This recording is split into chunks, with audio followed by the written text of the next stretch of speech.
Welcome to another episode of On the Deck. I'm on my way to the Great Lakes Maritime Heritage Center to meet with John Bright. Today we're going to be talking about a very special shipwreck, so let's get right to it.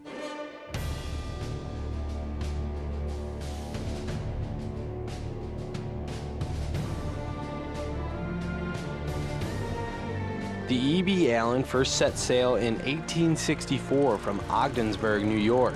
The ship navigated the rough lake waters, often traveling great lengths to deliver grain. Sadly, the Allen only had 7 years of operation before it met its demise. So we're here in the Artifact Conservation Lab where maritime archaeologists like John and volunteers discover and look at different pieces that have been found on these different shipwrecks, as you can see, like steering wheels. We also have some different cutlery and glasses, all these different things you can find. So I figured that this would be the perfect spot to talk about the E.B. Allen, John. Yeah, the E.B. Allen is one of the shipwrecks that was lost in the sanctuary. It's a 134-foot long wooden schooner, had 2 masts, and it participated in the grain trade that proliferated on the Great Lakes throughout the middle and later 1800s. And how did the ship sink?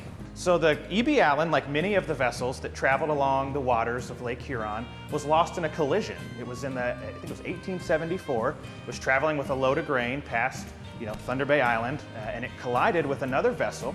The two hit one another. The E.B. Allen had a big hole on its port side as a result of the collision, began taking on water and sank, but the crew fortunately had enough time to get off of the vessel. They were picked up by the ship that hit them, as a matter of fact. And so they were all safely brought to shore, but the vessel was lost and remains on the bottom of the lake. Just as the artifacts in the room, the E.B. Allen is also preserved deep in the waters of Lake Huron.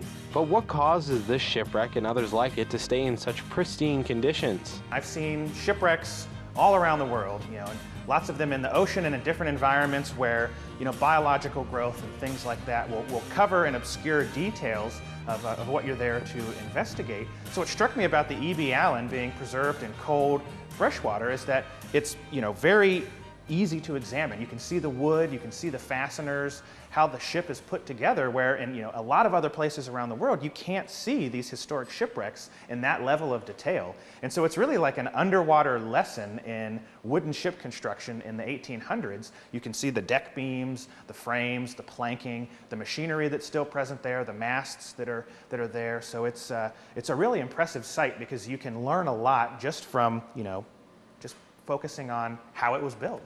The Allen sits 100 feet below the surface and just 2 miles southeast of Thunder Bay Island. It's not the most easily accessible shipwreck. For divers, it's a bit of a challenge, but the reward of seeing the ship up close, priceless. The E.B. Allen is resting upright on the bottom. There's a hole in its port side, which is the evidence of that collision that resulted in its sinking. A lot of the planking that runs across that top deck is gone, but that exposes the deck beams and the knees and the real structural materials that provide the backbone of the vessel. And you can look down through that then and see into where the cargo holds would have been, that open space inside the hull of the vessel.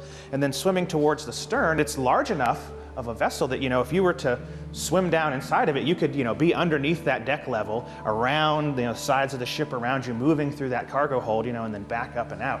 So you get a sense of the size, large wooden sailing vessel from the late 1800s sitting there on the bottom of Lake Huron, and you're literally inside examining it and experiencing history firsthand.